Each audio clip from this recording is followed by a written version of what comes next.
자, 아까 선생님이 그 말씀드렸던 부분, 교과서에 오타가 있다라고 말씀드렸고요. 지금 마무리가 안 된 친구들, 이제 코딩하고 있는 친구들도 있어서 한 번 더 말씀드리겠습니다. 교과서 내용과 다른 부분이 있고, 교과서의 의도를 선생님이 파악해서 한번 수정을 해봤어요. 자, 수정 부분 말씀드릴게요. 먼저, int avg, 에버리지죠, 에버리지. 에버리지가 0이라고 되어 있고, 각 문장이 끝날 때는 반드시 뭘 붙여야 됩니까? 세미콜론 붙여야 됩니다. 그래서 여기에 세미콜론 추가해야 되고요. 그 다음 에버리지 해가지고 a 플러스 b, 여기서는 숫자를 집어넣는데 숫자가 아니라 변수를 선언했다는 것은 변수를 사용하겠다는 의미로 해석을 해야 되기 때문에 숫자가 아니라 a 플러스 b를 이렇게 바꿔주셔야 될 것 같습니다. 두 번째 수정사항이고요. 세 번째 수정사항은 프린트가 아니라 프린트 F로 수정을 해주시면 좋을 것 같습니다. 시연화에서 상황에 따라서 프린트 F를 써야 되는 경우가 있기 때문에 말씀드리는 거고요. 마지막으로 한 번만 더 말씀드리면, 이쪽에 A 플러스 B를 출력하라고 했단 말이에요. 근데 아마도 이 프로그램의 의도는 평균을 출력하는 게 의도일 것 같습니다. 그래서 A 플러스 B가 아니라 에버리지를 이렇게 출력해 달라고 수정 부탁드리겠습니다. 교과서를 수정하라 그 말이야. 여기는 교과서 어디 수정하라고? 여기를 세미콜론 붙이고, 두 번째는 A 플러스 B로 바꾸고, 세 번째는 프린트 F로 바꾸고, 네 번째는 뭐라고? 에버리지로 바꿔주세요. 이런 얘기야. 네. 오케이. 그렇죠? 자, 이렇게 해서 코딩이 다 완료가 됐잖아요. 코딩이 다 완료가 되면 실행 부분을 볼 수가 있는데, 선생님이 아까도 이야기했지만 컴파일하는 과정을 선생님이 뭐라고 했습니까? 우리가 만들었던 작성했던 프로그램 소스를 누가 알아먹을 수 있게끔? 컴퓨터가 알아먹을 수 있게끔 번역하는 과정이라고 이야기했고, 번역을 한 다음에 실행을 할 수도 있고, 번역과 실행을 한꺼번에 할 수도 있다, 이렇게 말씀드렸죠? 네. 오케이. 그래서 컴파일 선생님 해볼게요. 컴파일을 했습니다 라고 했더니, 컴파일을 했더니 결과가 어떻게 나옵니까? 컴파일로 실행 봤더니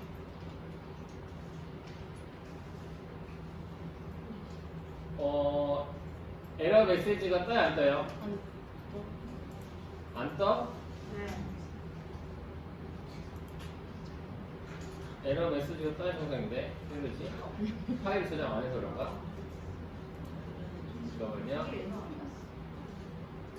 혹시 에러 메시지가 떠요 안 떠요? 에러 메시지 안 떠요?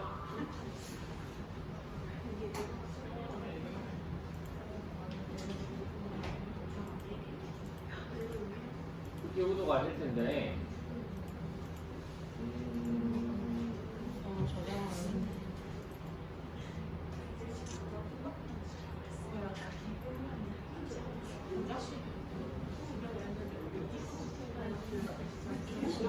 자, 다시 한번 저장을 해보고 그 다음에 컴파일 한번 해보겠습니다. 컴파일 했더니 메시지가 안 뜨네요. 네. 아니요, 수정을 더 해야 돼요. 왜 오류가 안 뜨지? 오류가 떠야 되는데. 왜 그럴까요?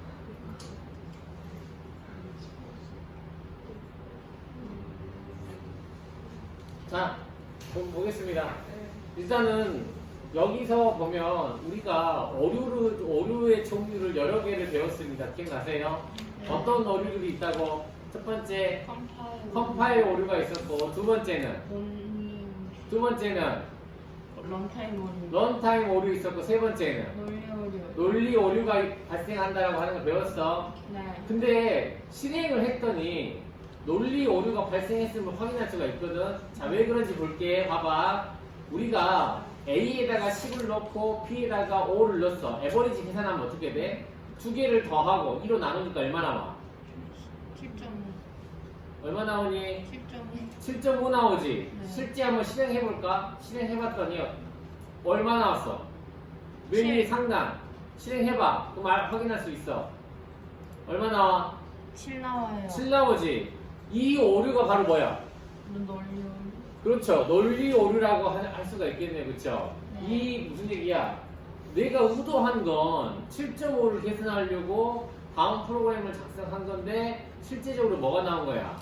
7이 나왔다라고 보시면 되겠죠. 그죠? 네. 그럼 왜 이런 결과가 나오게 된 거냐라고 하는 부분을 논리 오류를 찾아서 수정하겠다라고 하는 이야기입니다. 이해되셨어요? 네. 네. 자, 그러면 어디가 잘못됐을까? 문제가 어딘 것 같아? 정수값. 오케이. 맞아요. 에버리지라고 하는 녀석이 최초 선언을 할 때 뭘로 선언하기 때문에 정수라는 숫자로 선언한다라고 되어 있죠. 근데 문제가 뭐예요? 10에다가 5를 더하고 2로 나누면 얼마가 납니까? 7.5라고 하는 정수값이 안 나오죠. 네. 맞죠? 그래서 우리는 이 과정에서 어떤 과정들이 필요하게 돼? 에버리지 값을 어떻게? 에버리지 값을 정수가 아닌 실수로 바꿔주는 과정이 필요해서 이 선언을 바꿔줍니다. 뭐라고요? FLOAT, 플로트라고 해서 실수형으로 이렇게 선언을 바꿔주시면 좋겠다.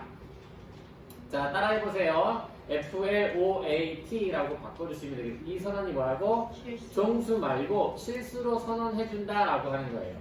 자, 그 다음 또 바꿀 부분이 두 군데 더 있는데요. 그 부분이 어디냐면 2라고 하는 숫자가 있는데 2를 2 대신에 2.0으로 바꿔주세요. 2 대신에 2.0. 자, 2 대신에 2.0으로 바꾸는 이유는 교과서 60페이지 보시면 자료형의 변환학이라고 되어 있어서 묵시적 형 변환이라는 개념이 있습니다. 간단히 소개하자면 성질이 다른 숫자끼리 연산하면 더 큰 쪽의 연산을 따라간다는 뜻이에요. 무슨 얘기냐면 A 플러스 B는 정수라고 선언했기 때문에 이 값이 뭐예요?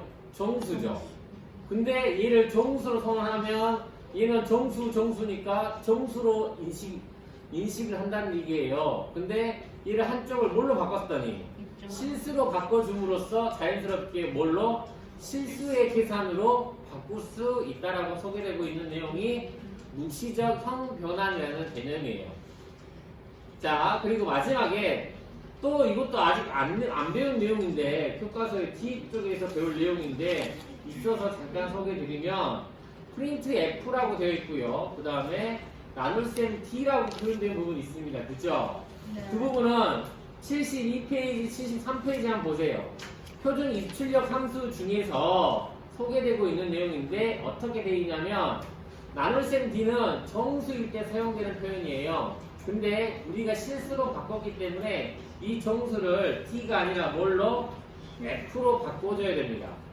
참고로 N은 여기 뭐라고 써있죠? 다음 줄로 이동한다라고 이렇게 표시되어 있습니다. 그래서 입출력 함수들이 이렇게 사용되겠고 앞으로 우리는 이런 입출력 함수들도 공부할 겁니다.